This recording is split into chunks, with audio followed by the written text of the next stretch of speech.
Wako wanawake wamejikuta kwenye depression, mawazo makali na kuishia kukata tamaa ya maisha kwa sababu ya amezaa na mtu, ana mtoto, yule mwanaume ameingia mitini, hataki kulea, hataki kujihusisha na swala la mtoto. Kwa unakuta mwanamke wa mtu anahangaika huku na kule, na maisha yalivyo magumu, malezi yanakuwa ni shida, anaisha kufanya vitu vya ajabu. Mara nyingi huwa napostigi hapa maelezo ya watu ambao wamekata tamaa, wanaanza kufanya mambo ya ajabu kwa sababu tu ya ugumu wa maisha.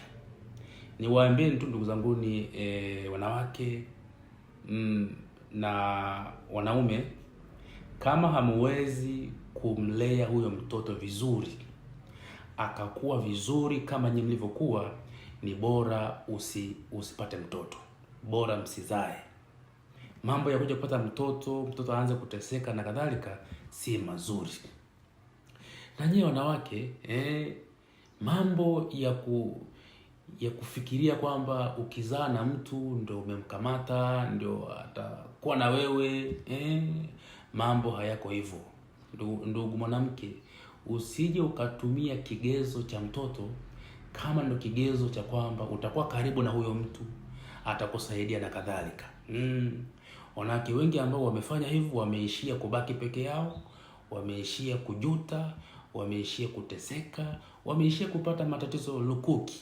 Wengine kama ambavyo nimeposti siku za hivi karibuni, wameishia kupata depression, wanatamani kujiua, wanatamani kujidhuru kwa mambo ambayo si kawaida. Kama hamna uwezo wa kulea mtoto, msizae.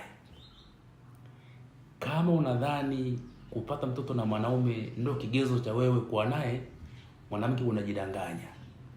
Na kwa maana hiyo usije ukazaa mtoto kwa mantiki hiyo.